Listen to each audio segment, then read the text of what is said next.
Si están viendo una ventana que estoy compartiendo en este momento. Tema controversial sobre documentos en juicio. Sí, exacto. Aquí me la han editado un momentico. Controversias. Listo. Eh, a ver, ¿cómo hacemos para aquí? ¿Están viendo la presentación? Sí, doctor, ahí se ve la Sí, presentación. doctor. Si quieres, Gracias. le das allá arriba donde está como el cuadrito de presentar y él te va a agrandar la. No, no me deja. Sí, sí se está viendo. Acá no me la deja manejar desde acá. ¿Qué es lo que quiero? A ver.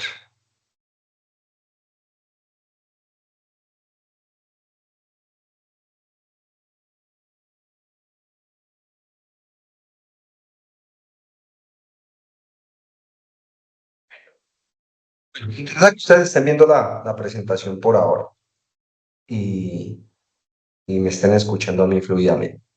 Si no me escuchan, si no pueden observar o se comunican con la organización o escriben un mensaje acá en el chat. Mm, Se ve perfectamente, gracias. Vamos a iniciar. Mi nombre, me presento primero, es Oscar Fernando Viva Bravo. Yo soy actualmente o me desempeño como juez penal de circuito en la ciudad de Pasto. Desde lo que nos interesa a nosotros, el aspecto académico y profesional, el perfil mío es de profesional, obviamente, en el derecho, con especializaciones en derecho procesal penal, derecho administrativo y derecho constitucional, y una maestría en España en derecho penal internacional. 15 años tengo experiencia acá en la rama judicial. Desde hace aproximadamente casi 8 años soy juez de la República. He sido docente durante 7, 8 años, ponente, conferencista o facilitador en distintos eventos. La temática que vamos a desarrollar el día de hoy es referente a al manejo de la prueba documental, las controversias que se suscitan con este tipo de prueba del proceso penal. Aquí ustedes ven, este es el tema, el temario general o un título que he decidido colocarle a la presentación, a la cátedra que se va a impartir el día de hoy, al diálogo, a la conversación que vamos a tener. Espero que sea un poco dinámica. No sé si ustedes tienen algún tipo en este momento de intervención, observación, quieren expresar algo. Yo los escucho, sí me gustaría saber en qué se desempeñan, qué hacen para sí mismo poder enfocar eh, esta charla, esta conferencia. Quisiera saber qué tipo de escenarios que vamos a tener hoy. Si son estudiantes, abogados litigantes, funcionarios, en fin, qué hacen ustedes. Si alguien quiere, pues más o menos comentarnos para que podamos iniciar, por favor. Gustavo, bien pueda, no hay necesidad de que levanten la mano, simplemente hacen su intervención. Doctor, muy buenas noches, mucho gusto. Gustavo Hoyos, soy del municipio de Popayán, departamento del Cauca. Eh, Mis estudios, soy administrador público, estoy haciendo una maestría por la Universidad UNIR y en este momento me desempeño como en cargo como agente de tránsito del municipio de Popayán. De igual forma, pues todas las funciones de agente de tránsito, lo que es policía judicial, contravencional, campañas, y esa es mi labor. Entonces, creo que es muy importante este tema, ya que nosotros nos vemos inmersos en todo, sobre todo los casos de policía judicial, todo lo que tiene que ver con juicios, audiencias y referente al tema que usted va a tratar, doctor. Gracias, Gustavo. Muy amable, mucho gusto. Yo soy de Popayán también. Yo soy payanés. Sí, señor. Aquí vamos, aquí vamos. Gracias. ¿Quién más? ¿Quién más? A ver, yo escucho James, María Camila, Joana, Do- Ricardo, John Jairo, Johnny, Daniel, Alexandra, sí. Ipia. Doctor, muy buenas noches, mucho gusto para todos, un cordial saludo para usted y los demás asistentes a, a este eh, productivo y especial encuentro. Mi nombre es Ricardo Alexander Zuleta González, soy abogado, contador público. Me desempeño como litigante de manera independiente en la jurisdicción penal. Vivo en la ciudad de Medellín. Muchas gracias. Gracias, gracias Ricardo, bienvenido. ¿Hay funcionarios o estudiantes, empleados judiciales del sector público, privado o estudiantes de pregrado? Doctor, buenas noches y buenas noches para todos los integrantes del día de hoy. Mi nombre es John Jairo Gutiérrez, yo litigo, soy abogado profesional, hice una especialización en probatorio, procesal y juicio oral.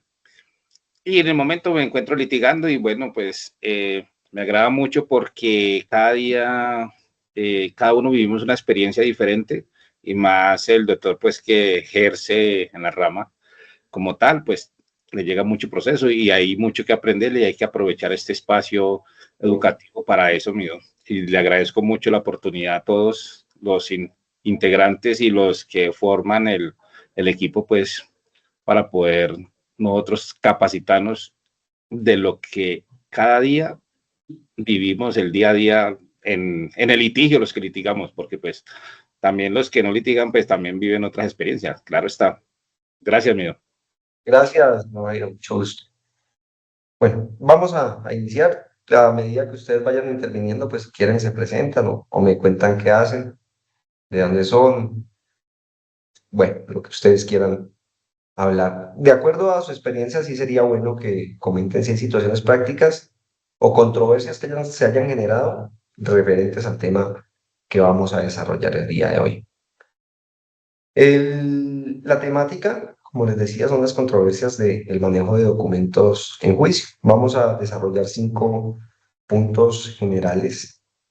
El concepto de prueba, la prueba documental en el proceso penal, el documento como tal en el proceso penal, las controversias en el manejo de los documentos y la prueba documental y algunas soluciones prácticas que vamos a proponer al respecto.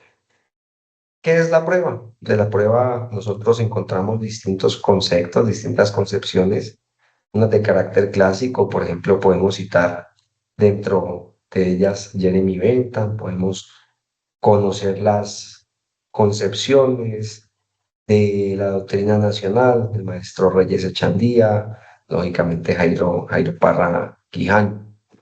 Una de ellas es también mm, el concepto de prueba que nos interesa a nosotros desde el proceso penal. Acordémonos que estábamos antes en el país regidos por la ley 600 del año 2000. No sé si alguno de ustedes alcanzó a trabajar, a litigar, bueno, tuvo algún tipo de conocimiento con este estamento procesal penal.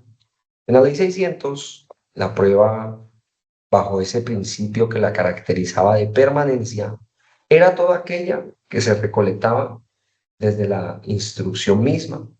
Entonces las entrevistas, las declaraciones juradas y similares ya se constituían prueba para resolver las calificaciones, para calificar jurídicamente el sumario y naturalmente para emitir decisiones o las sentencias, en este caso del proceso penal.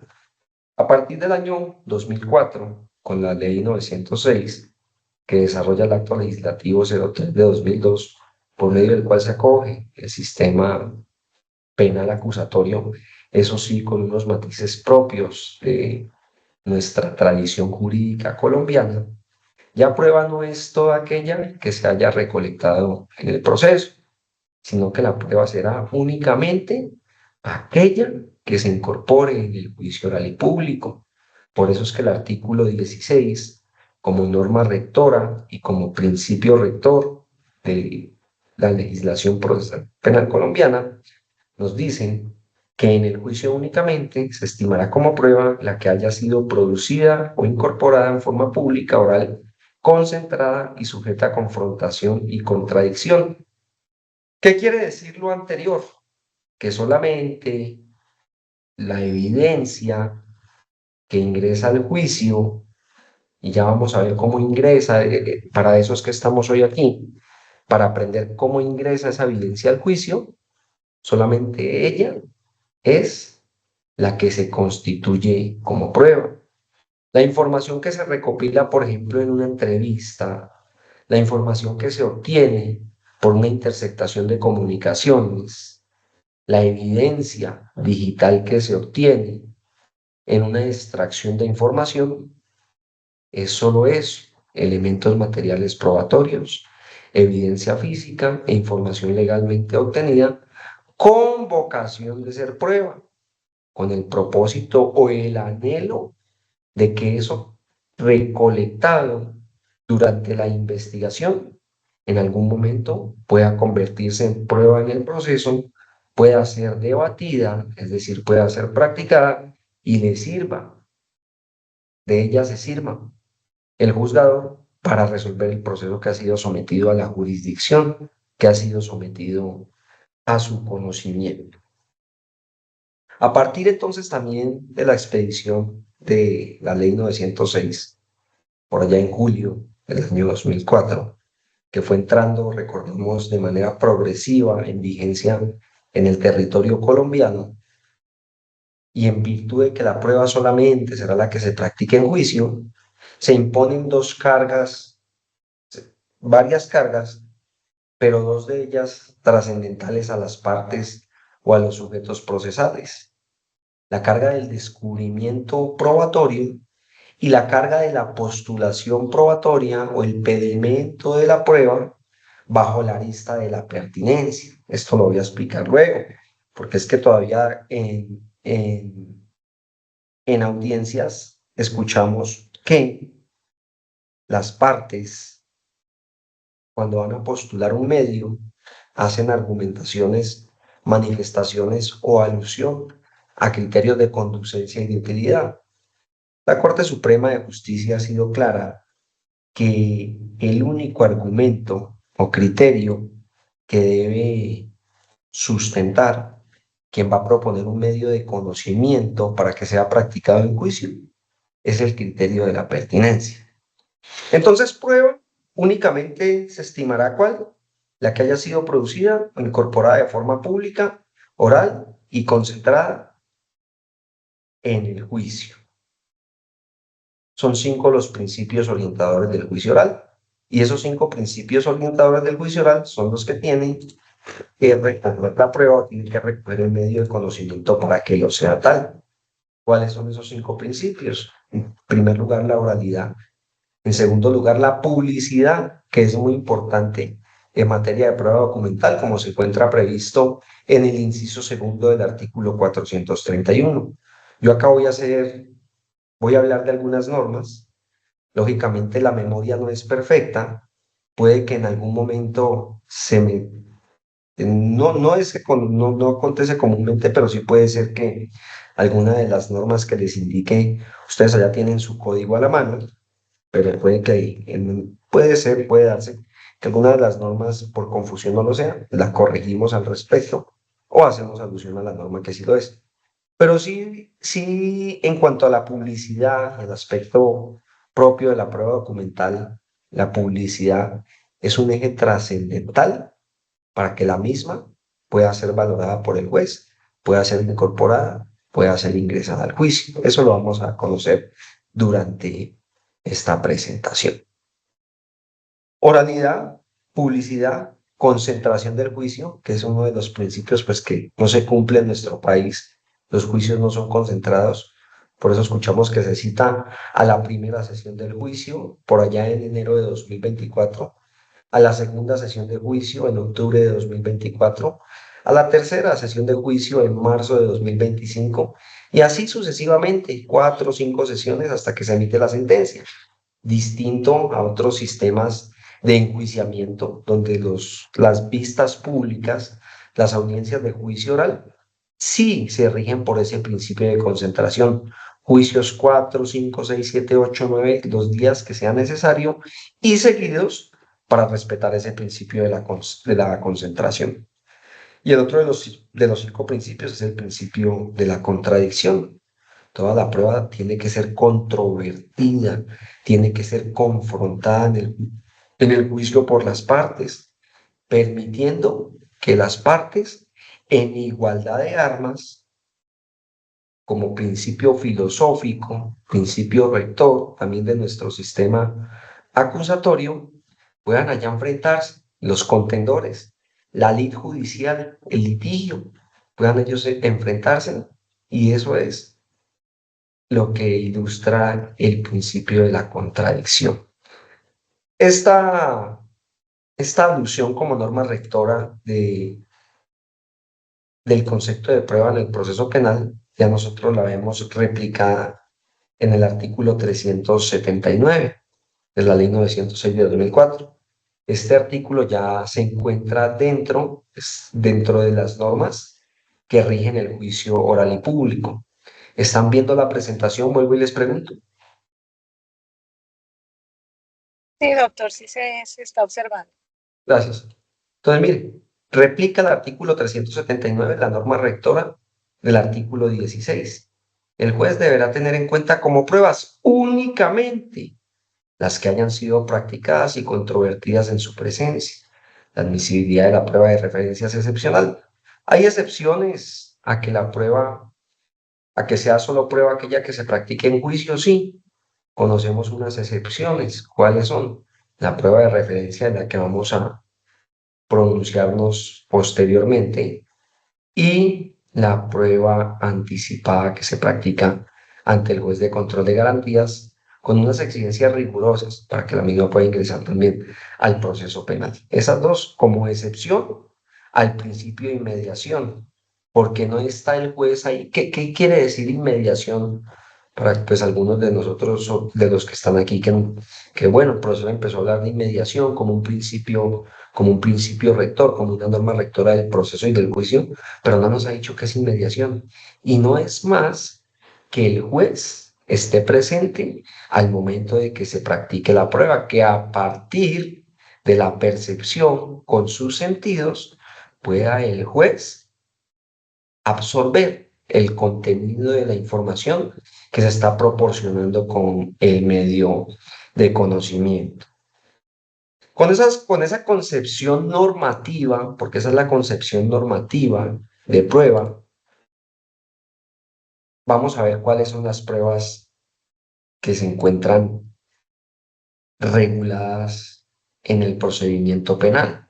Eso sí, partimos de una cláusula o partimos de un principio, y es la cláusula o el principio de la libertad probatoria.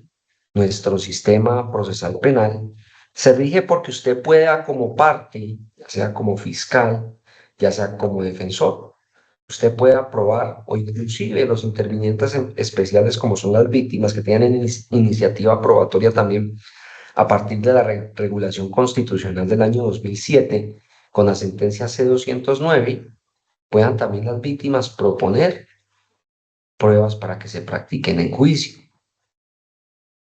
Y esas pruebas no se encuentran taxativamente regladas.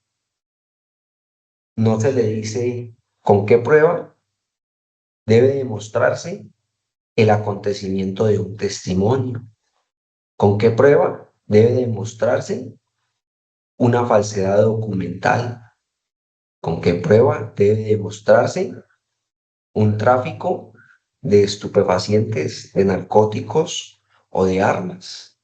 El legislador no lo dice. La prueba no está tarifada, no estamos regidos con el sistema de la tarifa legal. Al contrario, hay un sistema de apertura que se simplifica o que se recoge en el principio de la libertad probatoria del artículo 373. Puede probar como usted quiera, parte o interviniente, con un límite, con una limitante, el respeto de las garantías judiciales y el respeto de los derechos fundamentales. Porque si usted no respeta las garantías judiciales o no respeta los derechos fundamentales, esa solicitud probatoria o ese recaudo probatorio que ha hecho en fase de investigación va a correr la suerte de la exclusión con un incidente que se da naturalmente, pero no solamente ahí, en la audiencia preparatoria, sino que esa exclusión inclusive puede ser alegada en las argumentaciones de cierre o alegatos de conclusión y puede también de oficio ser excluida por los jueces en primera, segunda instancia y hasta en casación. Entonces la libertad probatoria le dice medios de conocimiento, los que usted quiera, con esa limitante, respeto de garantías procesales. ¿Cuáles son los medios de conocimiento que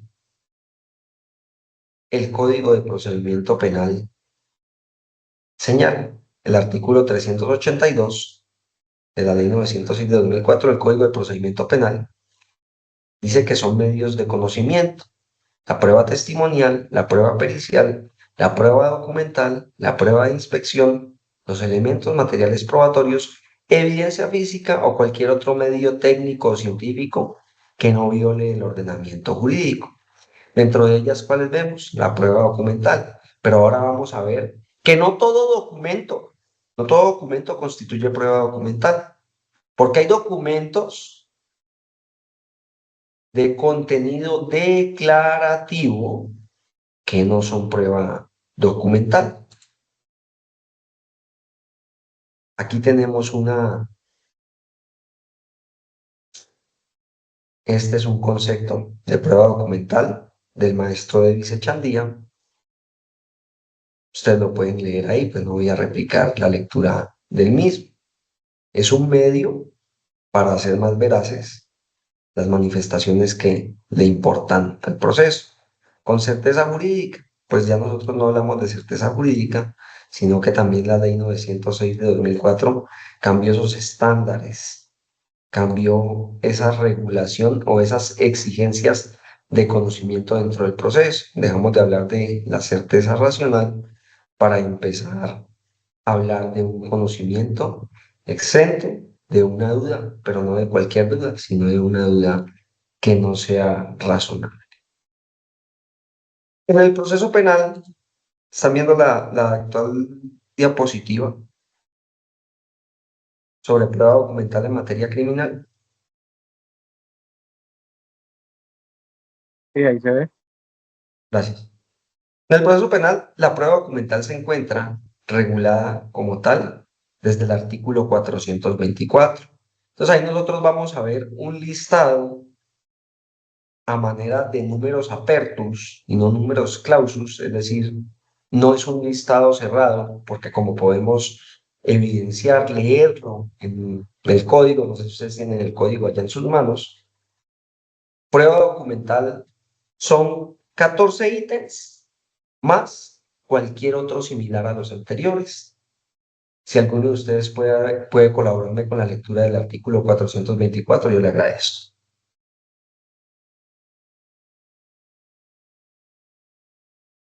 Bueno, prueba documental. Ustedes la siguen para... No, creo que no es necesario, no sé si o sea, si ustedes tienen el código allá para no hacer la lectura de las normas, o es necesario que les haga la lectura de la norma. Quiero escucharlos, pues que se manifiesten. No. Que, No, Yo creo que no hay nadie necesidad. nada, señor juez, no hay necesidad. no, bueno, ustedes lo van a ver allá.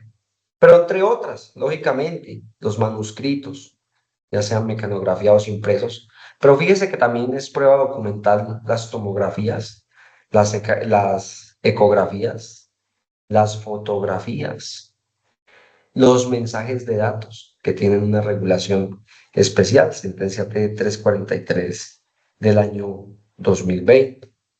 Entonces, no solamente nos cerremos en que el documento es aquel que se encuentra manuscrito o que se encuentra expreso, y esa es la prueba documental para el proceso penal, y que tiene unas manifestaciones, ¿no?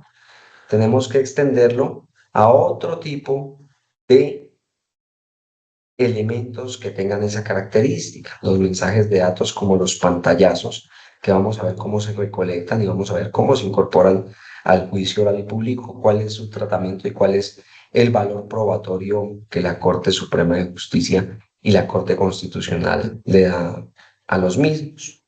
Entonces, ahí ustedes ven en el artículo 424 cuál es la prueba documental para el procedimiento penal. Entonces encontramos a partir del artículo 424, si alguien va a intervenir, del artículo 424 y del artículo 425, que hay unas generalidades del documento. Y esas generalidades del documento hacen que las consecuencias de presentación del mismo en el proceso se tornen distintas, se dé un trámite diferente para que el documento pueda ser incorporado en el proceso. Inicialmente, conocemos que hay documentos privados o documentos auténticos. ¿Qué es el documento auténtico? Que si es necesario que yo les haga la lectura del artículo 425, que se encuentra en la siguiente diapositiva, aunque que ustedes lo hagan. Yo quiero que esto lo hagamos un poco más dinámico, porque a partir de ese dinamismo y de la intervención de ustedes es que quiero que se generen las controversias para que podamos resolverlas. Yo puedo traer algunas de las que acontecen acá en el escenario judicial, pero si ustedes pueden aportar es maravilloso para que la charla sea un poco más dinámica, presten ustedes un poco de mayor atención y la concentración sea mejor. Si alguien me ayuda con la lectura del artículo 425, regla general del uso del documento en juicio. Aquí está en la diapositiva si alguien quiere leerla. Artículo 425. Documento auténtico. Salvo prueba en contrario, se tendrá como auténtico el documento cuando se tiene conocimiento cierto sobre la persona que lo ha elaborado. Manuscrito, mecanografiado, impreso, firmado o producido por algún otro procedimiento. También lo serán la moneda de curso legal, los sellos y efectos oficiales, los títulos, valores, los documentos notarial o judicialmente reconocidos, los documentos o instrumentos públicos, aquellos provenientes del extranjero debidamente apostillados, los de simple autenticación, las copias de los certificados de registros públicos, las publicaciones oficiales, las publicaciones periódicas de prensa o de revistas especializadas, las etiquetas comerciales y finalmente todo documento de aceptación general en la comunidad. Concluir a partir del artículo 425 del Código de Procedimiento Penal, que nos habla del documento auténtico. ¿Y por qué el legislador quiso hablar del documento auténtico? Porque es un documento respecto del cual, pues no hay mayor duda de quién es la persona que lo ha elaborado, de quién es la persona que lo ha producido, de quién es la persona que lo ha suscrito, de la persona que ha plantado su rúbrica en el mismo, de la persona que lo ha firmado o de la entidad a la que pertenece ese documento, del establecimiento privado al cual pertenece o particular al cual pertenece esa marquilla, etcétera, etcétera, etcétera.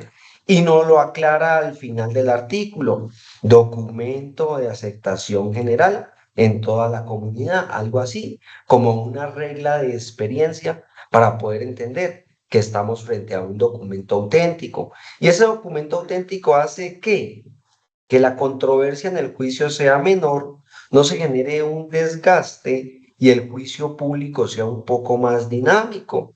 ¿Para qué vamos a generar los pasos de la acreditación o incorporación de una sentencia que ha proferido por allá un juzgado? Esa sentencia es un documento de carácter público que ha emitido un funcionario, en este caso un juez de la República, unipersonal o colegiado, en ejercicio propio de las funciones de su cargo. No necesitaríamos discutir temas de producción, de rúbrica, de elaboración de dicho documento. El documento ingresa de manera automática. Sin embargo, es un tema que no ha sido pacífico a lo largo de los años en nuestro ordenamiento jurídico, en nuestra práctica judicial, y es lo que vamos a ver más adelante. También tenemos otra clasificación como documentos públicos o anónimos. Partimos de que los documentos anónimos no pueden ingresar al juicio porque no sabemos quién ha producido esos documentos, quién los ha firmado o de quién son esos documentos. No pueden ingresar con la vocación probatoria que tiene un documento como tal, pero sí pueden ser usados en el juicio. Y ahora vamos a ver cómo pueden ser usados esos documentos anónimos en el juicio. El documento puede ser escrito, puede ser gráfico, unas estadísticas, puede ser simbólico, un logotipo, puede ser ilustrado, un dibujo, una obra de arte, una pintura, puede ser impreso, un escrito, puede ser en imagen o puede ser en video. Un video también es prueba documental.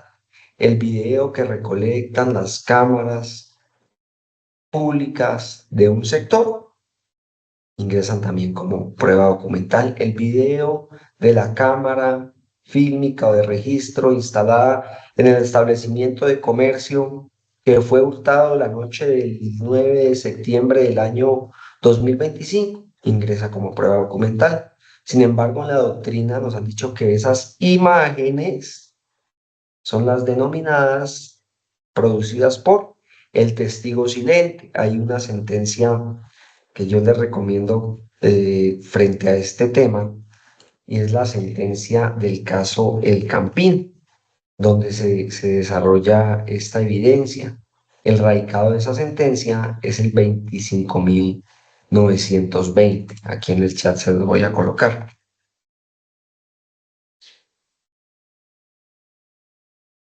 ¿Qué pasó en ese caso? ¿Qué resolvió la Corte? Que para poder identificar en un partido de un clásico de fútbol allá en el estadio El Campín en Bogotá, para identificar la agresión causada de unos barristas y un homicidio que aconteció ahí en el estadio.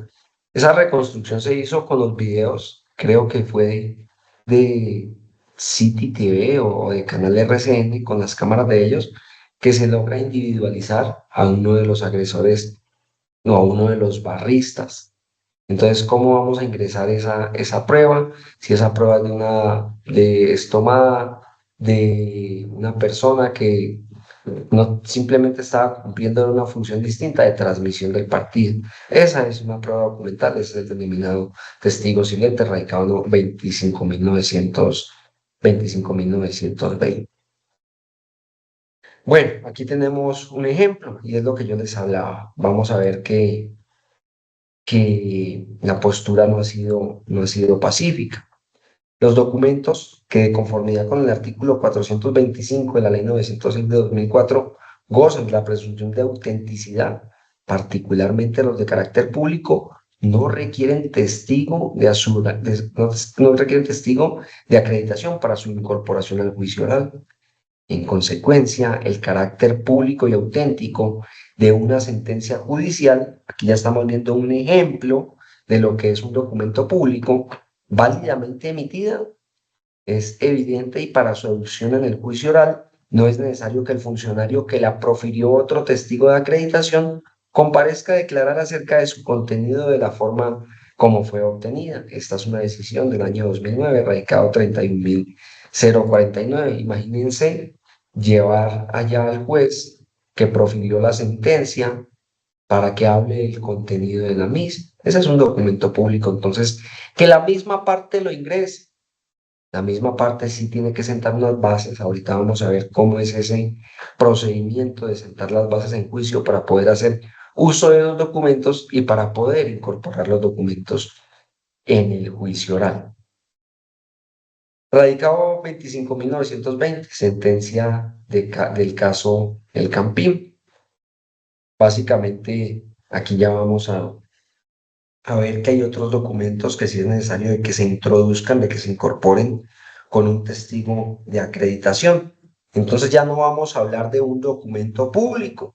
¿Por qué? Porque ya partimos o tenemos el conocimiento que esos documentos públicos, y acuérdense de la cláusula general de la parte final del artículo 425, ¿están siguiendo la presentación? Aquí lo estoy subrayando, documento de... ¿Cómo? Perdón. Sí, la estamos.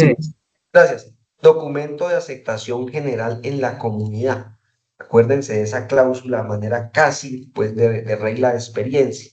Por experiencia, ese documento sabemos que lo profiere tal persona. Por experiencia, sabemos que la ordenanza la profiere la Asamblea Departamental. Sabemos entonces que el acuerdo lo profiere el Consejo Municipal, que los decretos en el orden municipal son proferidos por el alcalde. Entonces, vamos ya teniendo unos conocimientos sentados de la aceptación de quién profiere esos documentos, de quién emanan, quién los suscribe, quién los firma, quién los produce, para que vamos a traer al alcalde, al presidente del consejo, al secretario del consejo municipal, al vicepresidente de la asamblea departamental, para que hablen de ese acuerdo, para que hablen de esa ordenanza. Son documentos públicos que tienen una presunción de autenticidad. Pero aquí nos encontramos desde esta diapositiva que se necesita, está subrayado, leamos esta palabra, leamos estas palabras, se necesita de un testigo de acreditación. ¿De un testigo de acreditación para qué? Para cumplir el cometido de incorporar otro tipo de documentos que no tienen esa cláusula de ser conocidos por la comunidad, que por regla general ese documento se sabe quién lo produce. Hay documentos que no es así, que no sabemos quién ha producido ese documento. Por ejemplo, el contrato de compra-venta de unos electrodomésticos entre Pepito Pérez y María Pizano. Ese es un documento que solamente ellos tienen conocimiento del contenido del mismo, de la manera de su elaboración y de quienes intervinieron en su confección. Ese ya no es un documento público. Entonces ya ese documento, lógicamente, no es conocido por la comunidad, sino que se reduce su conocimiento a las dos partes que están ejecutando un contrato civil, comercial, etcétera, etcétera, etcétera. Aquí, en este tipo de documentos, sí necesitamos que sea un testigo quien acredite ese documento. ¿Y qué es eso de acreditar qué es eso de acreditar el documento? Eso de acreditar el documento no es más que decir que la parte con un testigo, valiéndose de este, declara que ese documento es lo que dice ser, según la teoría del caso propuesta por la parte. Y aquí se conjuga, aquí ya viene una relación de prueba documental con prueba testimonial. Porque no es ajeno el proceso penal a la práctica, por ejemplo, del proceso civil o del proceso contencioso administrativo, en el que se incorporan las pruebas documentales o los documentos con vocación de prueba desde el momento en que se presentan las demandas. Se acompaña el proceso declarativo de pertenencia con el certificado especial del Instituto Geográfico Agustín Codazzi. Se acompaña la acción de reparación directa con la historia clínica de la persona que sufrió una intervención quirúrgica en una pierna izquierda cuando la pierna afectada era la derecha, y por eso el hospital público tiene que resarcir esos daños que le han causado a un ciudadano. Cuando se presenta esa acción de reparación directa, se acompaña de la prueba documental que soporta esa pretensión. En el proceso penal no pasa eso. ¿Por qué? Vuelvo e insisto, porque cambiamos de paradigma de estar bajo una caracterización de que la prueba que se recolecta desde un principio permanece hasta el final, principio de permanencia de la prueba, transitamos hacia el deber del descubrimiento probatorio, deber que cumple la fiscalía y deber que cumple la defensa, para que me entiendan quienes no tienen pues ese conocimiento vasto, como otros sí podemos ya haberlo adquirido con la práctica o con el estudio, y es mostrar las cartas a la contraparte, no tener ases bajo la manga, que no haya prueba secreta para no sorprender a la contraparte, sino mostrarle el arsenal probatorio, mostrarle el armamento con el que se va a afrontar el juicio. Descubrimiento probatorio.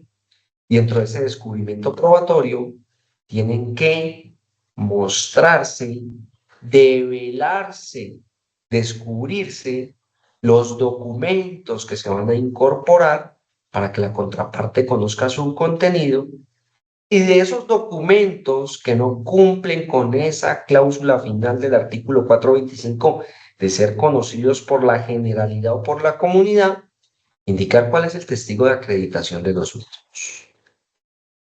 Entonces, la forma, radicado 25920, sentencia del caso del Campín para que la tengan presente, y cuando tengan tiempo leer una ley, es una buena sentencia en materia de derecho probatorio penal. La forma de introducir documentos al juicio se cumple básicamente a través de un testigo de acreditación, quien se encargará de afirmar en audiencia pública que un documento es lo que la parte que lo aporta dice que es. ¿Según qué? Según su teoría del caso, según la propuesta que hace desde el momento en que solicita las pruebas en la audiencia preparatoria y desde el momento en que hace el alegato de apertura, que dice el artículo 366 y 367 del Código de Procedimiento Penal. Señor juez, el alegato de apertura, a partir de 3 componentes: fáctico, jurídico y probatorio, es el siguiente. Entonces, con el documento consistente en las 6 imágenes que hacen parte del informe de investigador de campo, FPJ-11, con esas 6 imágenes, se va a demostrar dónde acontecieron los hechos que se están debatiendo dentro de este proceso penal. ¿Vamos claros hasta ahí? ¿Vamos muy rápido? ¿Vamos bien? ¿Hay algún aspecto que les genere duda hasta este momento? Yo quiero que hablen, que se pronuncien, que participen, porque les digo la verdad, parece que estuviera pues dándole clases solamente a una pantalla, y no, detrás de ustedes hay unos profesionales con ganas de devorarse el mundo del derecho penal. No, muchísimas gracias, doctor.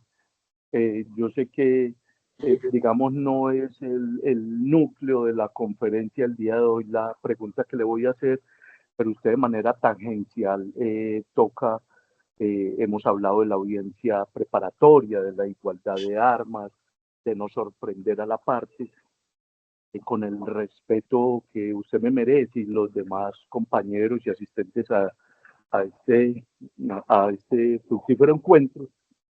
Yo quisiera hacerle una pregunta, doctor. Yo hago un paréntesis ahí, discúlpeme que lo interrumpa. ¿Está hablando Ricardo? Ricardo Zuleta, sí, doctor. Ya. Si ustedes tienen preguntas de cualquier índole dentro del proceso penal, háganlas. Yo estoy dispuesto aquí a que conversemos, a que las resolvamos.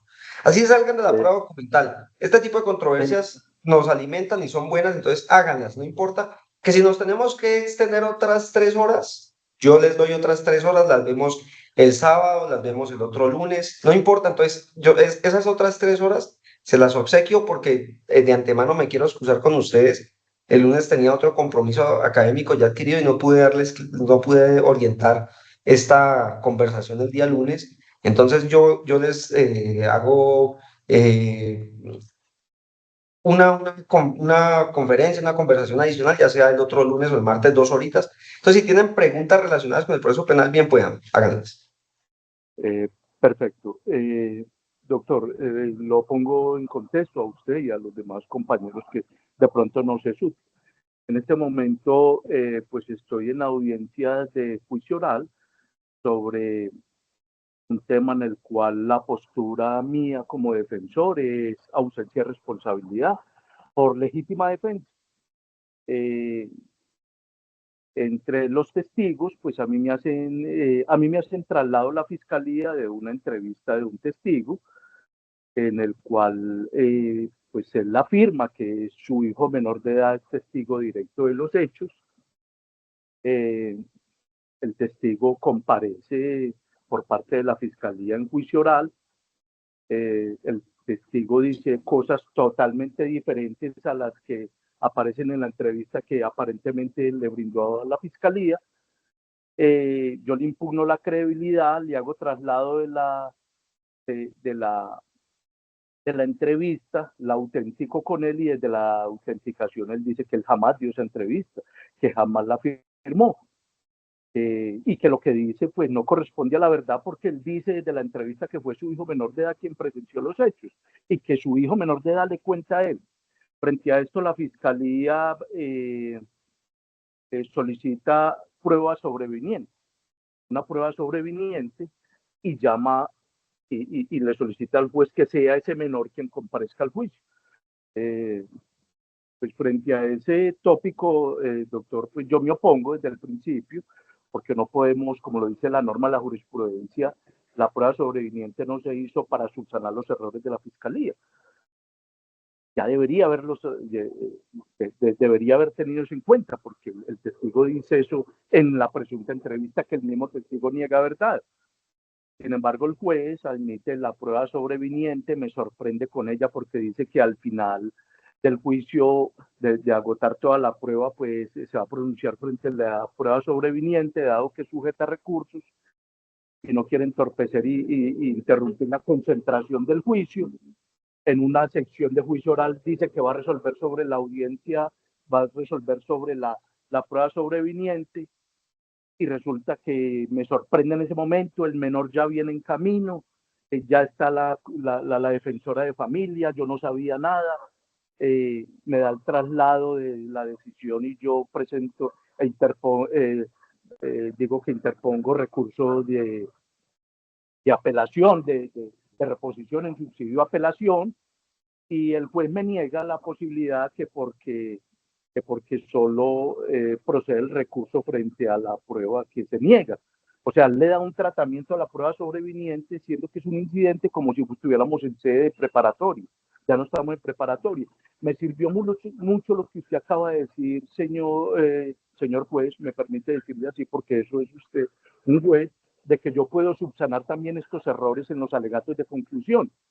Inicialmente pensé en instaurar una tutela frente a esa arbitrariedad, pues, pero no, digamos, acaba de decir usted que también hay una oportunidad legal en la audiencia, cito, me perdona, que es en la audiencia en los alegatos de conclusión, también puedo pues advertir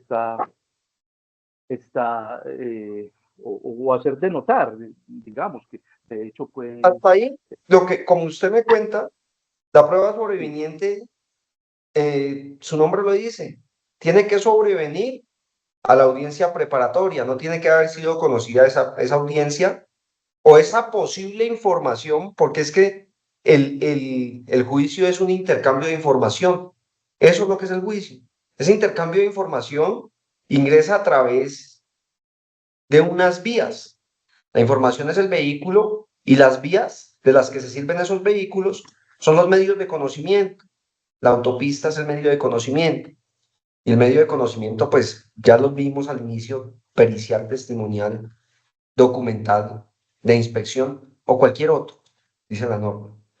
Y para que sea sobreviniente, no tiene que haberse conocido esa información al momento de la audiencia preparatoria. Entonces, en la audiencia preparatoria, le descubren a usted, con la acusación, perdón, con el escrito de acusación le descubren formalmente una entrevista de una persona que le dice que su hijo le dijo, que su hijo le contó. ¿Esa prueba qué es? Esa es una prueba de oídas. Ese es un testigo de oídas. Exacto. Diferente al testigo Efectivamente. referencial o a la prueba de referencia. Mi hijo me dijo que. Entonces, vamos a esa regla de mejor evidencia que los puertorriqueños aplican para el tema de la prueba documental o que se conoce en la regla de evidencia y la desarrolla muy bien el maestro Chiesa Ponte en su tratado de derecho probatorio y la extiende, o así lo hemos entendido en el derecho comparado, en el caso americano o en el sistema de Puerto Rico, a la prueba testimonial. Si ustedes son los fiscales de ese caso y ustedes leen la entrevista que da ese testigo, porque me imagino que ese es el testigo de cargo, el papá del menor. Ricardo, Efectivamente, doctor. es el testigo de Efectivamente. cargo. Esa Es el es la testigo. mejor prueba que, entre comillas, tiene la fiscalía. Pero la fuente Sí. de la información que tiene ese testigo de cargo no es propia de él, sino que es por la información que le dio un tercero, que en este caso es su hijo. Lea el artículo 402, por favor, del Código de Procedimiento Penal. Haga esa lectura para yo poder resolver su problema jurídico, independientemente de la decisión que haya tomado el juez. Si la compartimos o no, aquí lo que estamos resolviendo es una controversia probatoria que usted está colocando de presente y para eso es que estamos aquí conectados. Mire, ya se generó una primera controversia. Yo tengo un listado de unas 25 controversias de prueba documental. Vamos a desarrollar una también a partir del principio de la regla de la mejor evidencia que inicialmente surge para la prueba documental. Vamos a ilustrar o hacer un poco más entendible la prueba testimonial en el caso en concreto de la controversia que usted está colocando de presente en este diálogo, en esta conversación. Lea el artículo 402 un momento, por favor. Perfecto. De pronto la doctora que ahorita leyó Alguien que nos colabore con la lectura del artículo ¿puede 402. colaborar con esa lectura? Sí, con el mayor gusto, doctor, yo la leo. Gracias, Germán. Artículo 402, conocimiento personal, ¿a ese se refiere? A ese. Entonces, dice el artículo 402 acerca del conocimiento personal. El testigo únicamente podrá declarar sobre aspectos que en forma directa y personal hubiese tenido la ocasión de observar o percibir. En caso de mediar controversia sobre el fundamento del conocimiento personal, podrá objetarse la declaración mediante el procedimiento de impugnación de credibilidad del testigo. Hasta ahí el artículo. Le voy a enviar un radicado, Rubén, que le puede servir mucho a usted. Y es una decisión, si no, yo después se las comparto al correo, yo les comparto mi correo. Es una decisión que recoge la problemática que usted nos está planteando. El número interno radicado de ese proceso es el 10-264, radicado 2008, 81746 del Tribunal Superior del Distrito Judicial de Paz. Primero, ahí empieza a ser la delimitación o la diferenciación de lo que es una prueba de referencia y lo que es una prueba o un testigo de oídas. ¿Por qué le decía que tenemos que acudir a esa regla de la mejor evidencia? Y es que la evidencia es testimonial, testifical, la evidencia es documental, la evidencia es pericial y la evidencia es ocular cuando se practica una inspección. Porque si ese padre rinde una entrevista como parte del desarrollo del programa metodológico de la Fiscalía, ya. Bueno, a ver, se las copio acá. Mm, mm, mm, mm, mm, mm, mm. Bueno, oídas.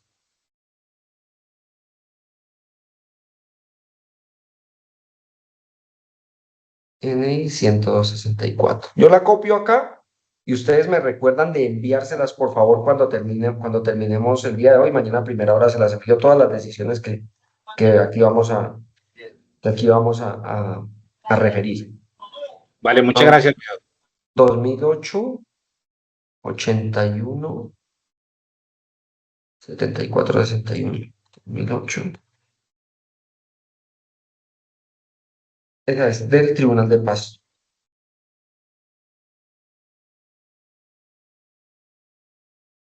Entonces ahí vamos colocando el tribunal. Yo mañana las descargo todas y se las envío. Retomaba. La entrevista que hace padre dice, sí, yo conozco esos hechos. ¿Por qué conozco esos hechos? Porque mi hijo me dijo.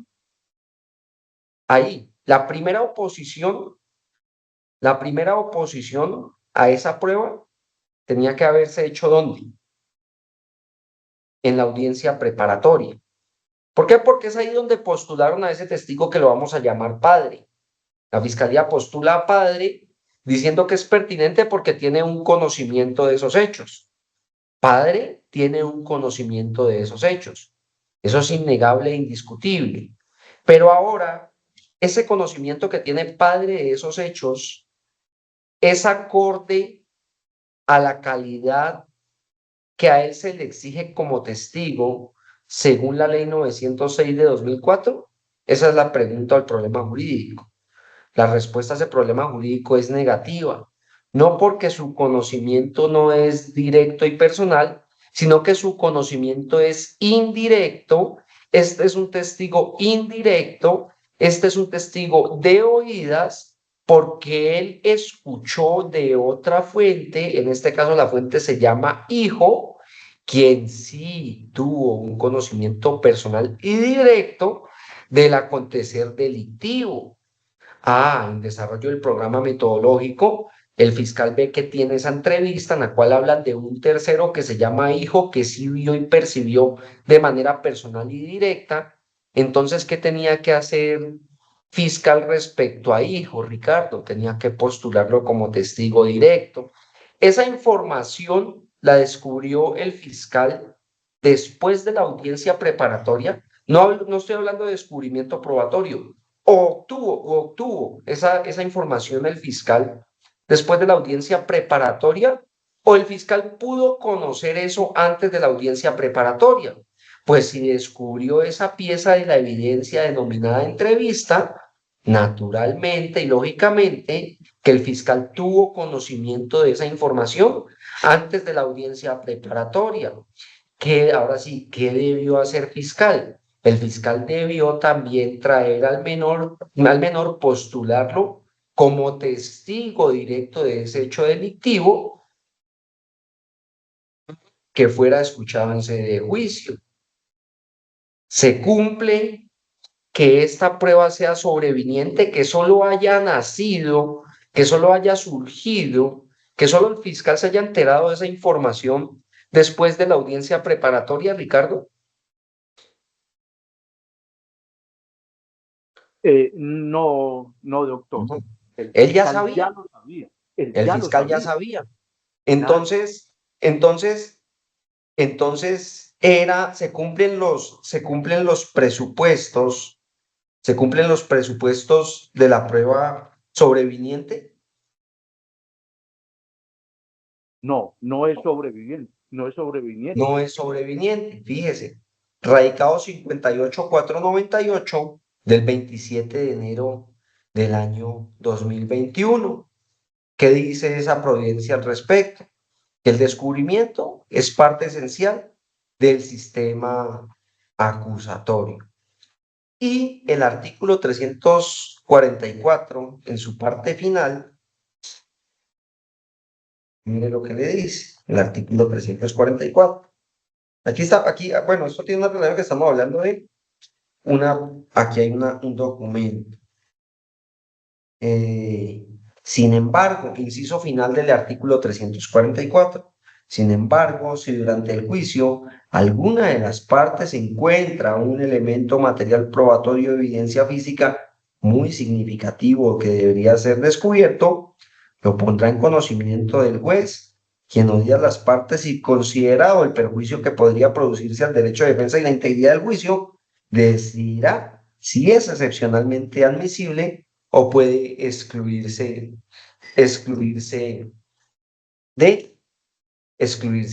de la actuación.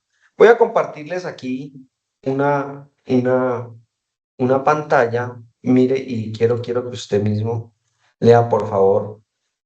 Está viendo ahí la pantalla, ¿están viendo ahí la pantalla? Lo que les estoy compartiendo. Sí, doctor, sí, se está Sí, bien. doctor. ¿Ven un resaltado amarillo? Sí, doctor. Alguien que lee lectura para que sea más clara la respuesta que Ricardo tiene frente a su controversia inicial. La prueba Siga, doctor. No, primero las damas. Gracias. La prueba sobreviniente no está diseñada para habilitar un nuevo periodo de descubrimiento probatorio ni remediar las omisiones de las partes en el trabajo investigativo. Por tanto, este concepto no incluye los medios de convicción que racionalmente pudieron ser conocidos y obtenidos de manera oportuna por las partes con el despliegue de mediana diligencia en la ejecución de los deberes que su rol le impone.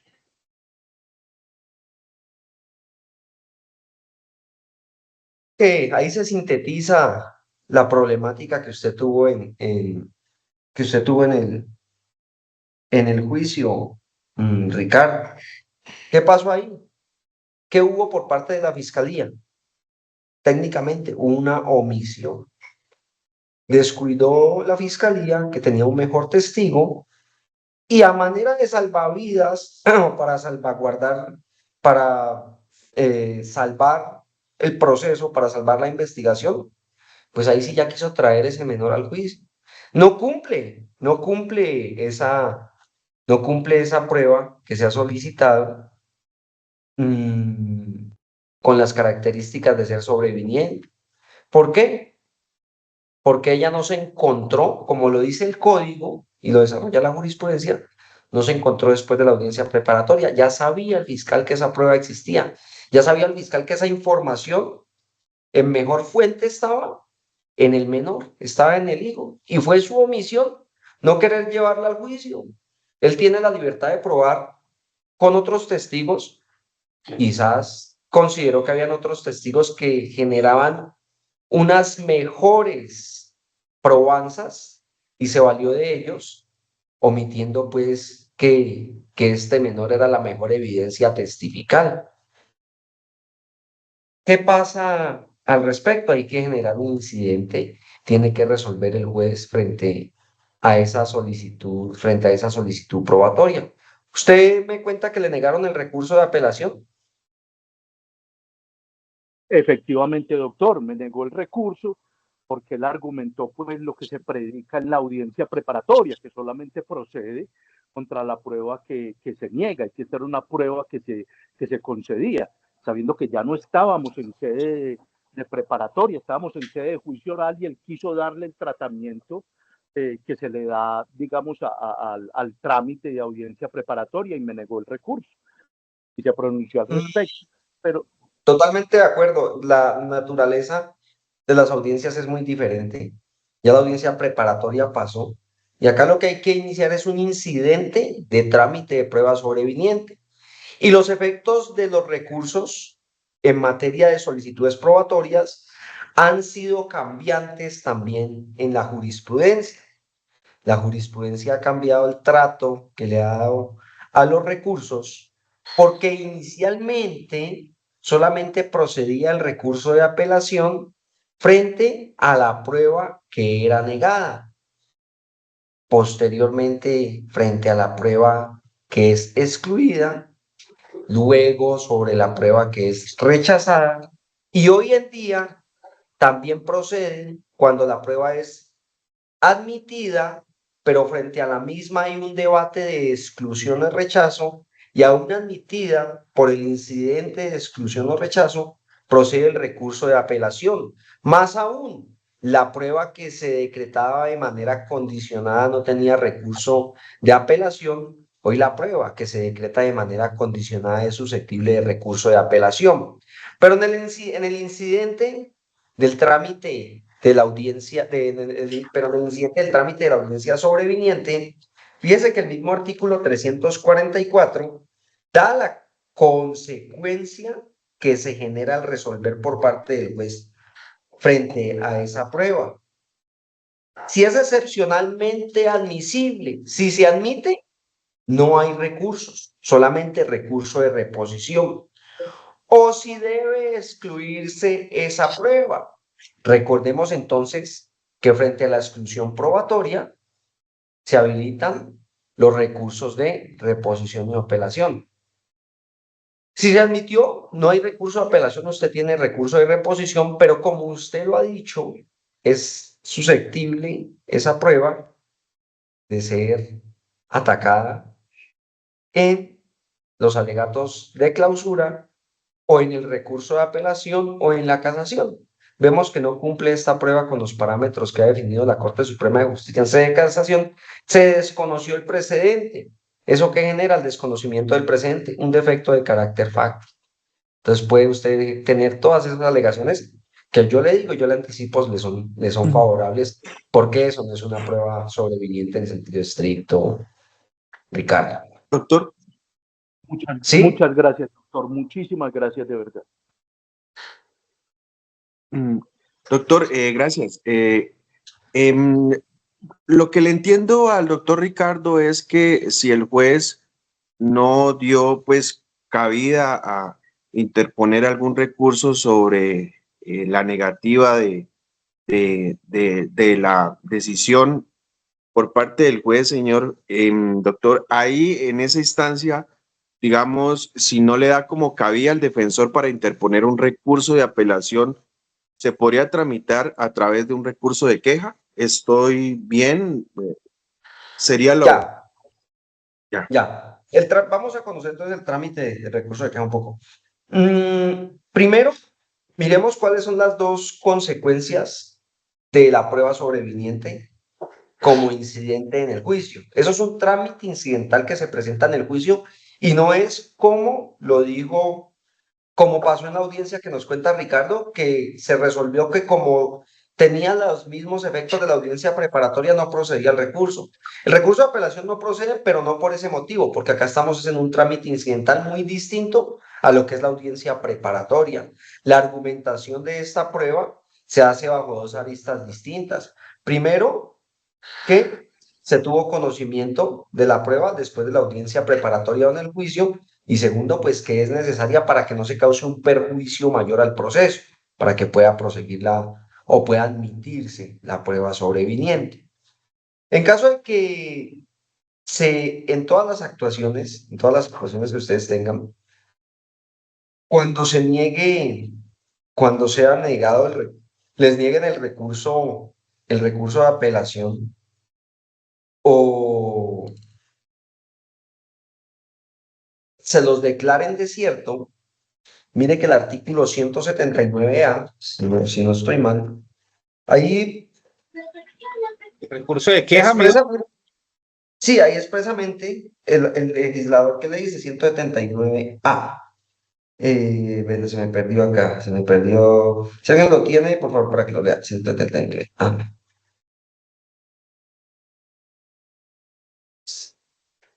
Si alguien lo tiene, nos puede colaborar con la lectura. 179A.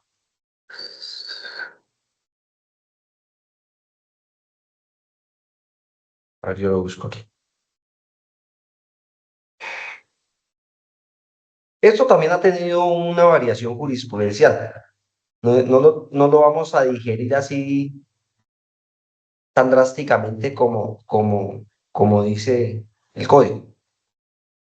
Cuando no se sustente el recurso de apelación, se declarará desierto mediante providencia contra la cual procede el recurso de apelación.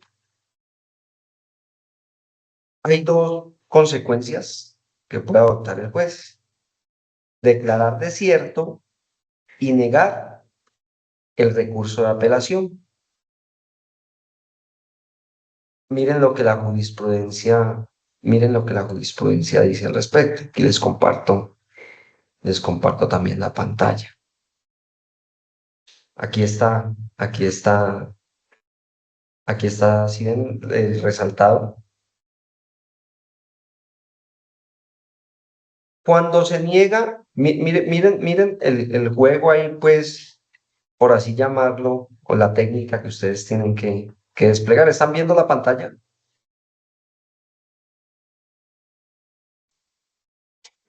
Sí, sí. Cuando se niega el recurso de queja procede cuando el funcionario de primera instancia. Sí, señor. Sí, se ve bien. Hay dos decisiones porque es que suele en la práctica confundirse esto: que se niegue o que se declare desierto el recurso de apelación. Cuando se niega, automáticamente procede el recurso de queja.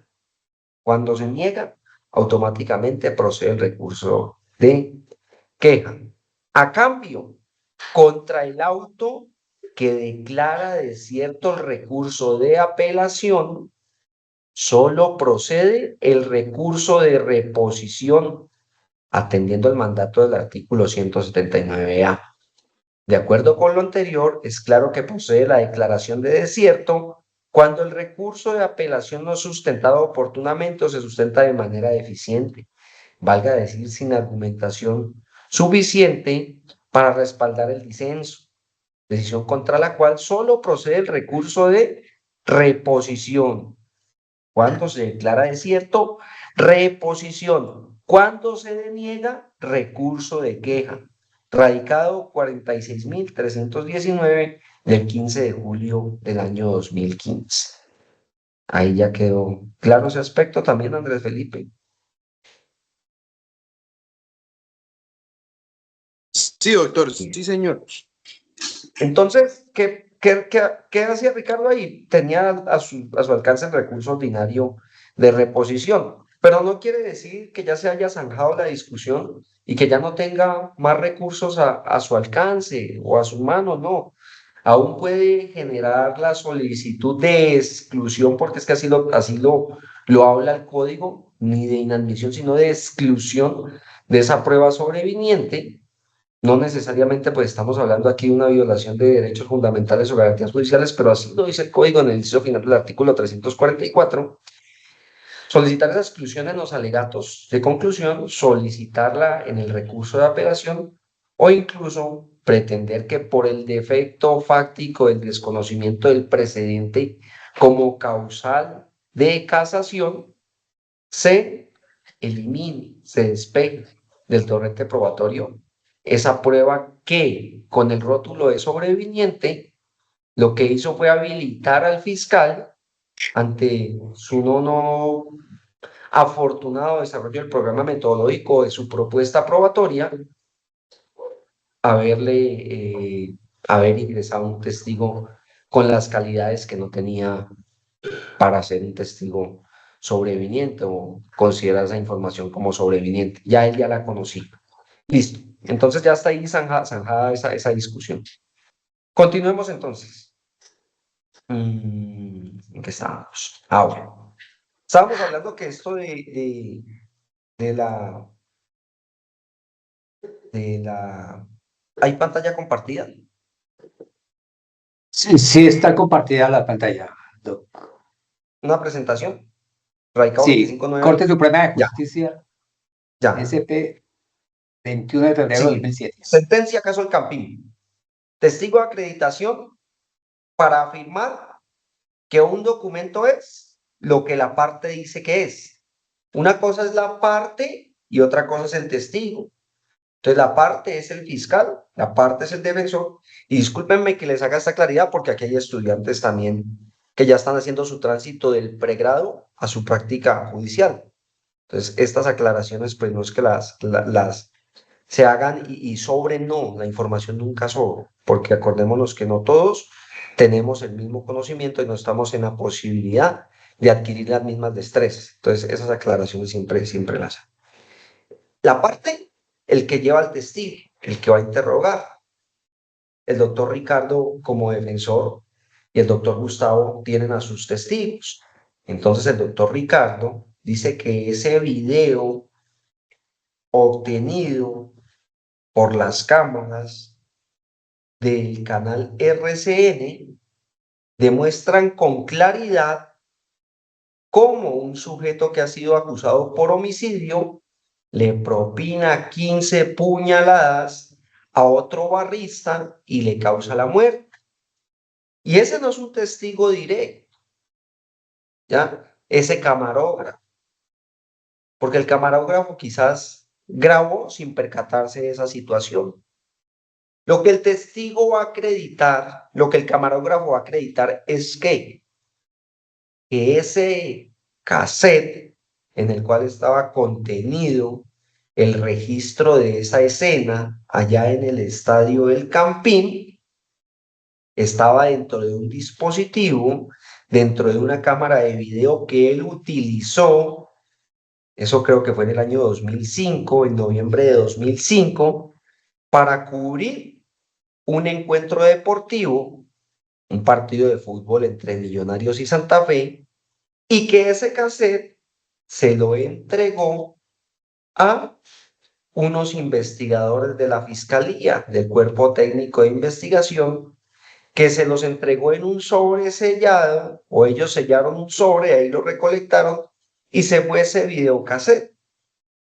Pero que en las imágenes que se presentan con unos fotogramas, ya después les voy a explicar tranquilos, y que se le ponen de presente a ese camarógrafo, esas imágenes fueron las que él grabó. Es decir, que él está diciendo lo que la parte dice que es un juego de palabras. Un documento es lo que la parte que lo aporta dice que es.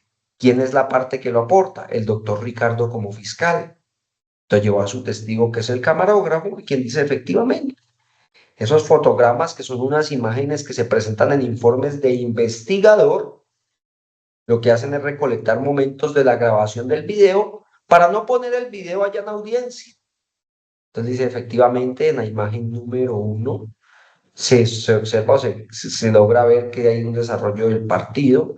En la imagen número 2, la cámara se dirige hacia las gradas de la tribuna nororiental del Estadio del Campín, donde se presenta una trifulca, una reyerta, unas agresiones entre los barristas.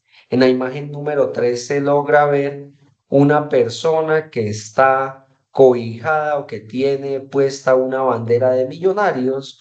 En la imagen número 4 se aprecia que esa persona que tiene una bandera de Millonarios amarrada a su cuello a manera de capa, tiene un cuchillo en sus manos. En la imagen número 5 se ve cómo esa persona que tiene una bandera de Millonarios amarrada en su cuello a manera de capa está agrediendo con un elemento que al parecer es un cuchillo, dice el testigo, porque es que yo no puedo suponer afirmar que es un cuchillo, entonces supongo que es un cuchillo. Y en la imagen número 7 ya vemos que esa persona que es agredida queda en el piso. En la imagen número 8 se ve que esa persona que queda en el piso, que tiene una gorra del Santa Fe y que fue agredida por la persona que portaba una bandera a manera de capa del equipo Millonarios, tiene el denominado líquido hemático, el agua hemático, con sangre a sus alrededores. Entonces, eso es lo que la parte va a decir, lo que la parte está diciendo, lo que la parte está acreditando, lo que el documento, en este caso el video, el testigo está diciendo lo que la parte quiere acreditar, que ese video que a manera de fotograma se presenta en el juicio, pues efectivamente sí lo es como la parte lo está indicando. ¿Cuál es la razón de que se tenga que hacer de esa forma? La razón de que se tenga que hacer de esa forma es que la introducción de los documentos al juicio oral deben hacerse a través de un testigo de acreditación, porque así lo indica el numeral quinto del artículo 337 de la ley 906 de 2004. ¿Qué nos habla el artículo 337 de la ley 906 de 2004? Nos habla de los requisitos que debe tener el escrito de acusación. Recordemos que la acusación es un acto complejo. La acusación es el momento en el cual la fiscalía o el Estado sienta su pretensión punitiva. En la teoría general del proceso nos enseñaron que quien demanda pide, quien demanda pretende. Y hacia quien es demandado se defiende o excepciona. En el proceso penal, quien demanda, para hacerlo similar, acusa, pretende punir, sancionar punitivamente o que el Estado castigue con unas penas, ya sean de cárcel, ya sean de multa o accesorias, a quienes han infringido conductas que se encuentran tipificadas en la ley colombiana de manera clara y estricta. Y esa pretensión punitiva tiene que ir acompañada, numeral quinto del artículo 337, de un anexo al escrito de acusación, que es el que conocemos en la práctica judicial como el anexo probatorio. ¿Y ahí qué dice en ese anexo probatorio? ¿Se relacionan los 4, 5, 6 testigos o el solo testigo que va a ir a juicio? ¿Se relacionan los peritos que van a ir a presentar sus dictámenes, sus experticias, que van a ir a hablar sobre ellas en juicio? Y se relacionan los documentos, objetos u otros elementos que quieran aducirse junto con los respectivos testigos de acreditación. ¿Testigos de acreditación para todos los documentos? No, porque ya vimos que los documentos auténticos no requieren de testigo de acreditación. Pero eso no fue así de pacífico, no siempre. La Corte admitió que los documentos auténticos se ingresaran directamente por la parte. Vamos a hacerlo con un ejemplo más sencillo. En un proceso penal que se sigue en contra de, lo que acá alguien en el chat está escribiendo, código de procedimiento penal. Gracias, muy bien, gracias quien está colaborando en el chat con las normas. Miren, aquí está clarito el contenido del escrito de acusación. Me he olvidado. Acto complejo, sentencia C390 del año 2014. Se compone de una acusación escrita y una verbalización de ese escrito en audiencia. Ese es el acto complejo, 2 pasos. Acusación y audiencia de acusación. Acusación de escrito, audiencia de acusación. Un acto complejo, un acto en 2 pasos. Les decía que eso no fue tan pacífico como hoy lo vemos, y es que había una línea jurisprudencial hasta ya por el año 2011. Y esa línea jurisprudencial en 2 radicados, 31.001 y 36.844, decía que era obligación que en el juicio se incorporaran los medios de conocimiento distintos a entrevistas o declaraciones juradas con los correspondientes testigos de acreditación. ¿Qué estaba diciendo la jurisprudencia? Estaba sacando de tajo los documentos auténticos. Solamente los documentos que no son entrevistas o declaraciones juradas Eso no ingresan con testigo de acreditación. Ya vamos a ver después por qué. Porque no es un documento instrumental en sí, sino que es un documento de carácter declarativo. Las entrevistas, declaraciones juradas, interrogatorios de indiciado, declaraciones extraprocesos, declaraciones hechas a terceros por manuscritos. Esas declaraciones no ingresan con testigo de acreditación porque esas declaraciones previas son, recuerden, son de contenido declarativo. Y ahí la Corte, en los años 2009 y en los años 2011, decía que esas eran las únicas que no necesitaban de testigo de acreditación. De lo contrario, en el literal G, transcrito, se habría impuesto igual condición a la prevista en el D, donde sí, que ustedes lo pueden ver ahí en el chat, donde sí resulta necesaria, pues, respecto de los elementos materiales allí relacionados, es indispensable la refrendación de su procedencia, autenticar documentos públicos, documentos de los cuales se conoce quién los ha firmado, quién los ha expedido, quién los ha producido, de quién es esa rúbrica, quién los ha emitido. ¿Por qué? Dice la Corte, es que la introducción de los documentos, objetos u otros elementos al juicio oral se cumple a través de un testigo de acreditación, quien se encargará de corroborar que el elemento, objeto de documento, es lo que la parte dijo que era y no otra cosa. ¿Ya? La línea jurisprudencial cambia a partir del año 2012, un año después. Es la línea actual y vigente, una sentencia 38.187. Y vuelve y se recoge el espíritu del legislador del año 2004, 8 años después.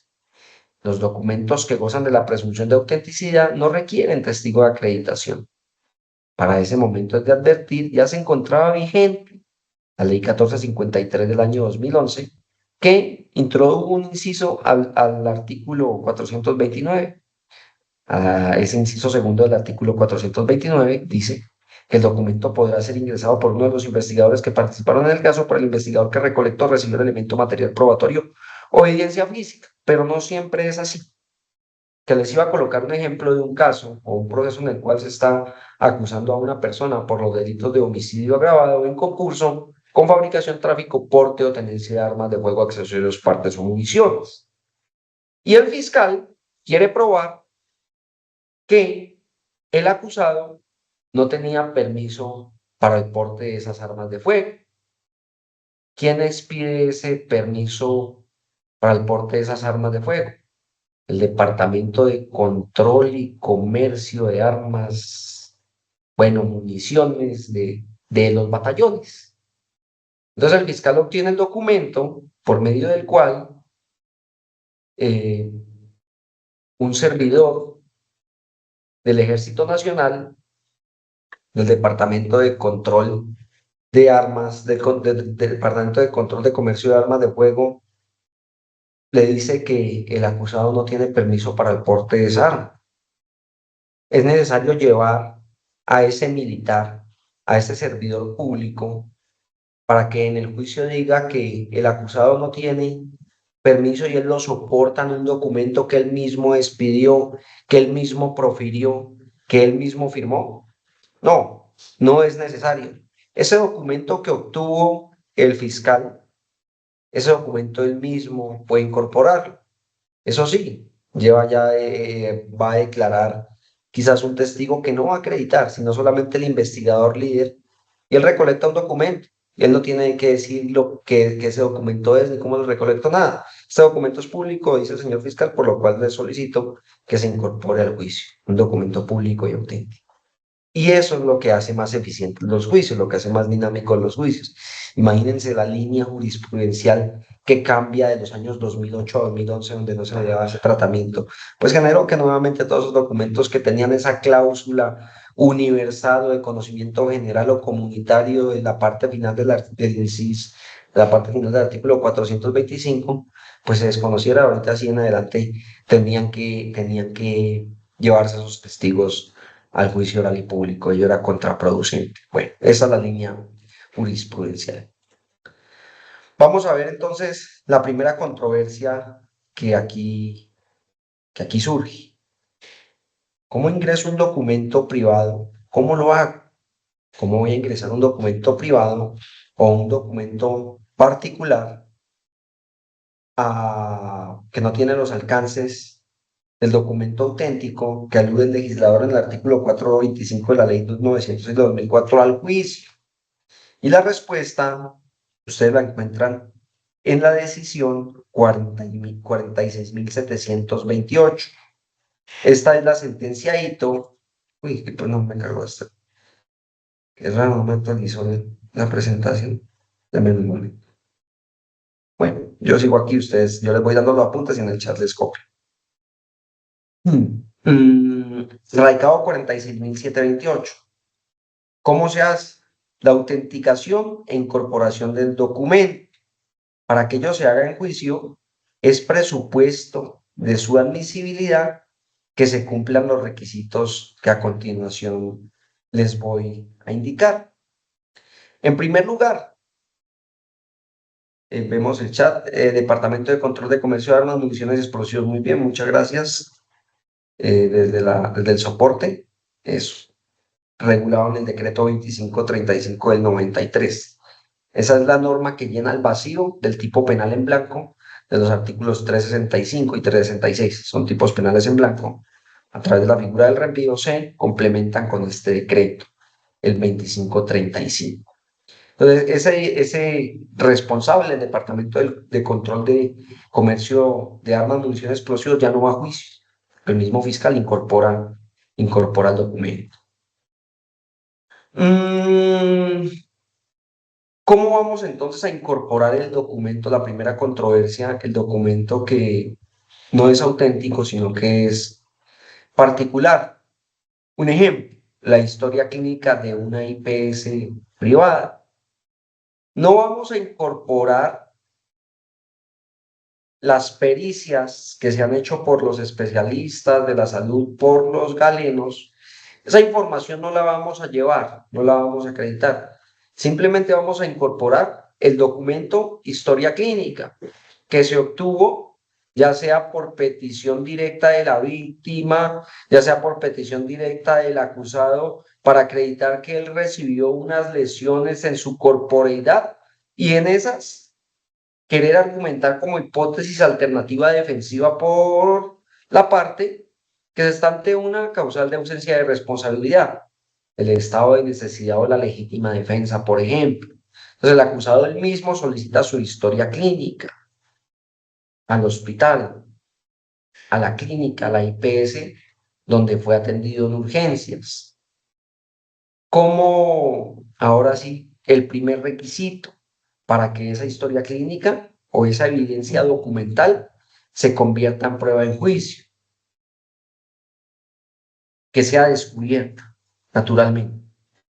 El descubrimiento probatorio del artículo 344, 345 y 346. La defensa le descubre en la audiencia preparatoria, artículo 356 del Código de Procedimiento Penal, le descubre sus haces, su arsenal probatorio a la Fiscalía.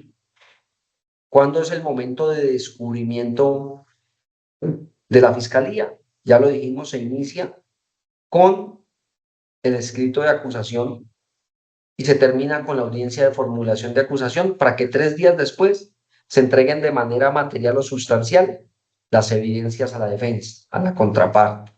Ahí se finiquita el descubrimiento.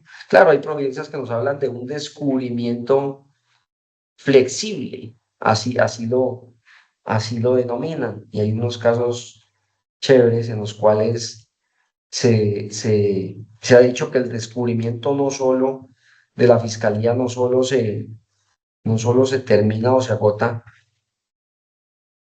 después de la audiencia de formulación de acusación y en los 3 días siguientes o antes de que se agote la audiencia preparatoria, cuando se le pregunte a la defensa si recibió los elementos de prueba. Descubrimiento flexible, creo que por aquí tengo una providencia del Tribunal de Pasto que es muy buena materia de descubrimiento. No la encuentro por ahora, después se la enseño.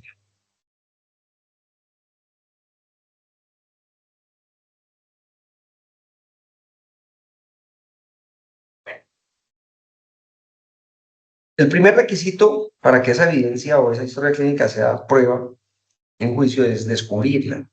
El segundo, estos son aspectos formales entre audiencia de acusación y audiencia preparatoria. El segundo requisito es que se enuncie el medio. ¿Qué es eso de enunciarla? ¿Qué es eso de descubrirla? Se preguntarán algunos quienes no tengan quizás todavía ese conocimiento claro. El descubrimiento es develar la prueba. Decir, mire, yo tengo esto, esto y esto.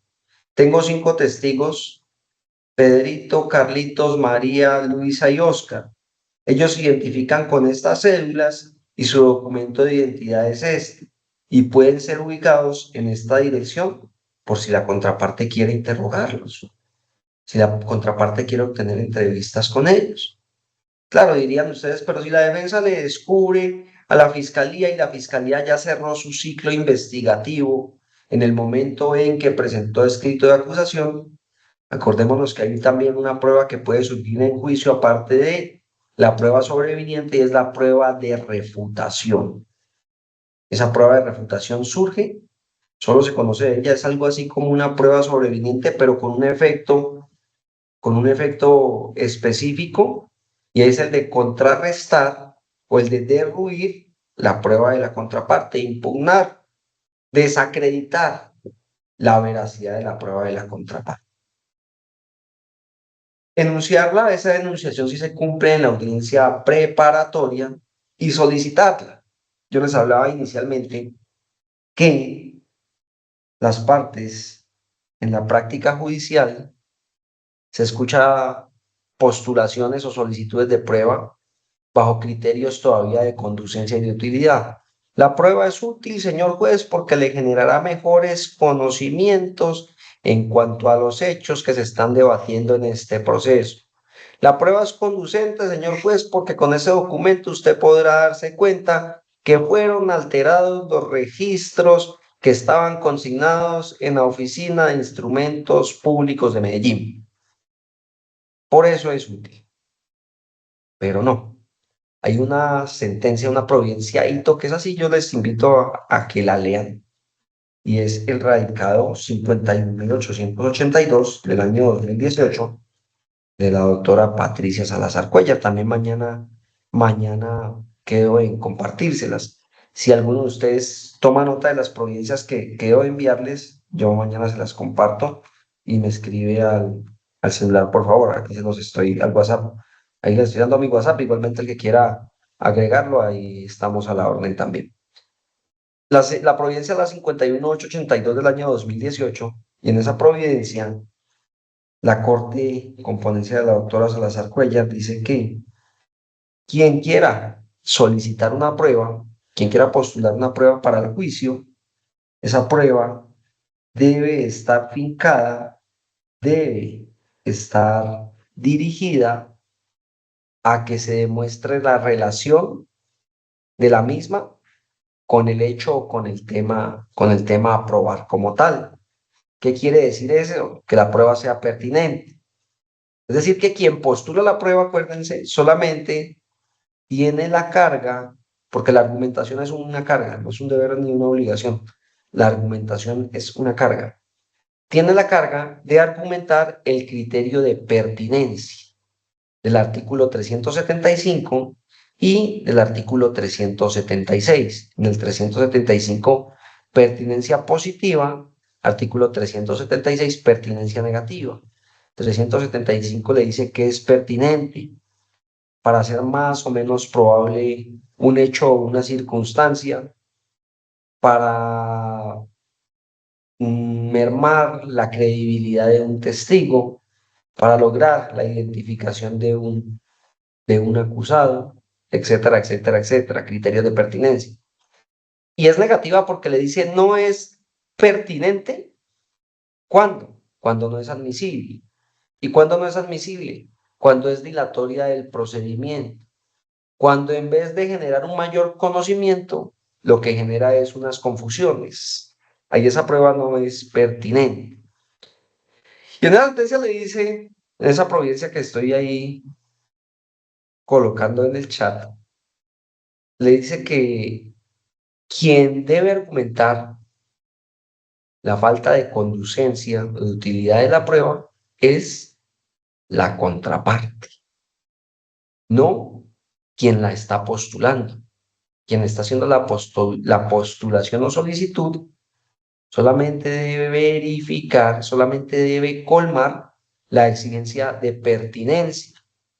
Quien no la hace, el contraparte, desde luego, puede pronunciarse frente a aspectos propios de conducencia o de utilidad.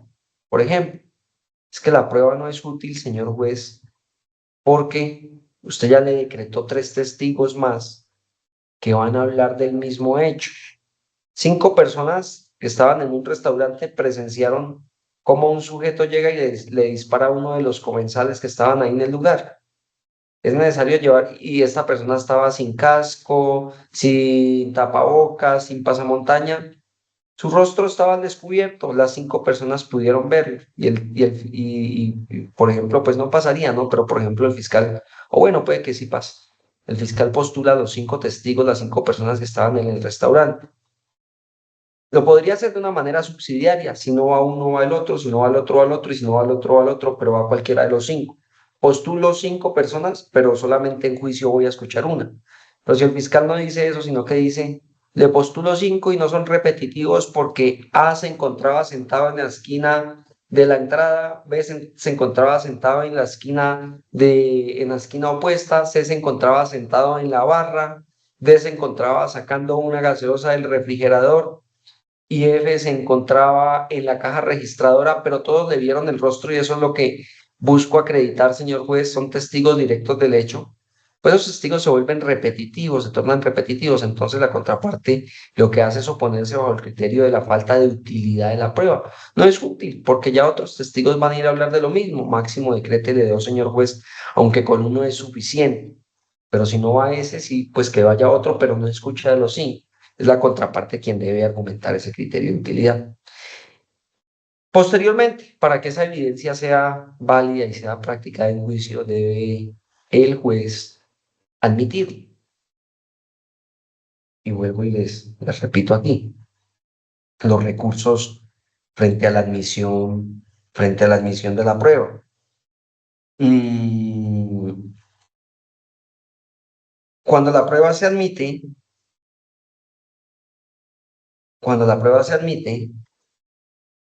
solamente procede el recurso de apelación. Aquí les voy a copiar en el chat unas providencias frente a la procedencia de los recursos respecto del auto de pruebas.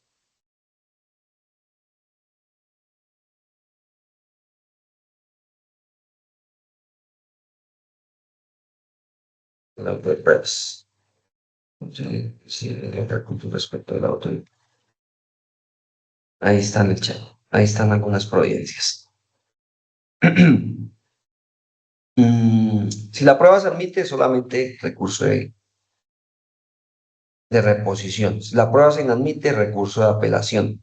Si hay un incidente de rechazo, esto es una discusión, un debate de rechazo, recurso de reposición y recurso de apelación. Si hay un incidente de exclusión, también unas alegaciones, una controversia, una discusión de que la prueba debe ser excluida por ilícita o por ilegalidad, y el juez decide decretarla, aun cuando una de las partes se opone a que se decrete la misma porque, por ejemplo, esa prueba puede afectar el derecho al buen nombre y a la honra de una menor de edad, que vaya a declarar en un delito sexual el exnovio de cuál era el comportamiento sexual de la mujer.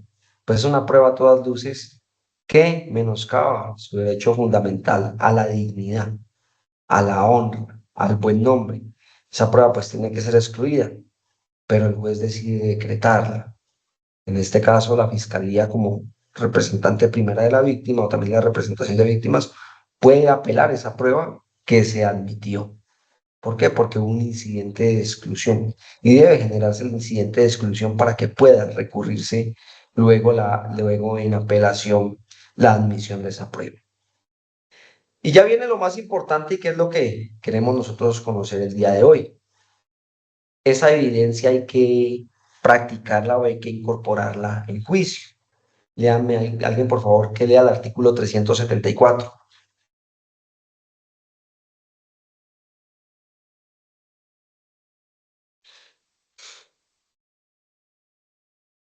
Sí, doctor, el 374 dice. 374, por favor. 374 del Código de Procedimiento Penal, ¿no es cierto? Sí, Oportunidad de pruebas. Toda prueba debe ser solicitada o presentada en audiencia preparatoria, salvo lo dispuesto en el inciso final, artículo 357, y se practicará en el momento correspondiente del juicio oral y público. Hasta ahí el artículo, doctor. ya. Entonces, la práctica, mire, todo lo que hemos hablado antes, el descubrimiento, la enunciación, descubrimiento, la enunciación, la solicitud o la postulación y la admisión, esas etapas para que la evidencia sea prueba se cumplen en audiencia preparatoria. En la audiencia preparatoria ya sabemos qué es lo que va a tener vocación probatoria y qué no. No todos los testigos que se descubren en el documento anexo del escrito de acusación o todos los testigos que se descubren por la defensa, no todos tienen vocación probatoria, porque el auto de pruebas, que es por medio de la providencia que se pronuncia al juez para decir qué pruebas sí, qué pruebas no se practican en un juicio, ese auto de pruebas ya va a recoger las evidencias que tienen vocación probatoria, no todas siempre, solo algunas que cumplan pues con los presupuestos normativos, en este caso, que superen la exigencia de pertinencia. ¿Qué es eso de pertinencia? Les habla de pertinencia y pertinencia, pero no explica. Es la relación del medio de prueba con los hechos.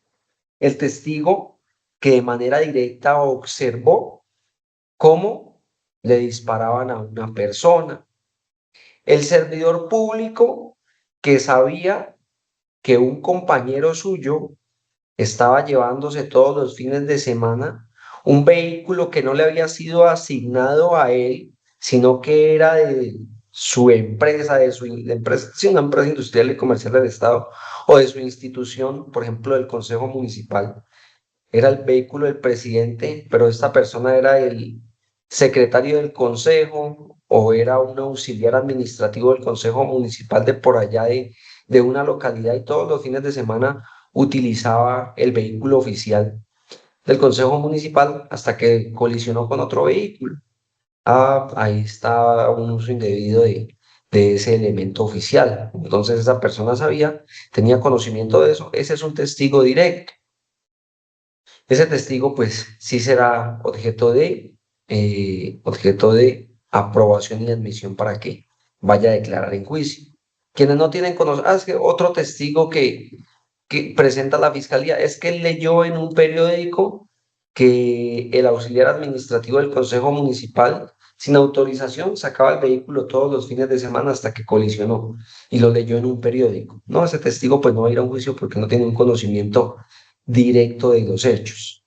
No es ni siquiera un testigo de oídas. Y la admisión, todo eso se genera en audiencia preparatoria. Ya en el juicio oral, como dice el artículo 374, es que se practica la prueba. Y para que se practique la prueba, en este caso la documental, que es frente a la cual han surgido distintas controversias y debates, y es lo que nos tiene hoy aquí conectados, también se requieren unos pasos. Yo les voy a dar a conocer esos pasos y eso sí los vamos a desarrollar posteriormente. Yo les pregunto si podemos continuar con este diálogo el día lunes de 8 a 10 de la noche. Sí, por mi parte yo podría, doctor. Sí, mi doctor. Igual está quedando grabadas las sesiones, ¿no? Por si alguien no puede, yo creo que es que ¿saben qué pasa? Los siguientes 5 pasos que es la acreditación del testigo, la exhibición del objeto al declarante, las razones del conocimiento que tiene el declarante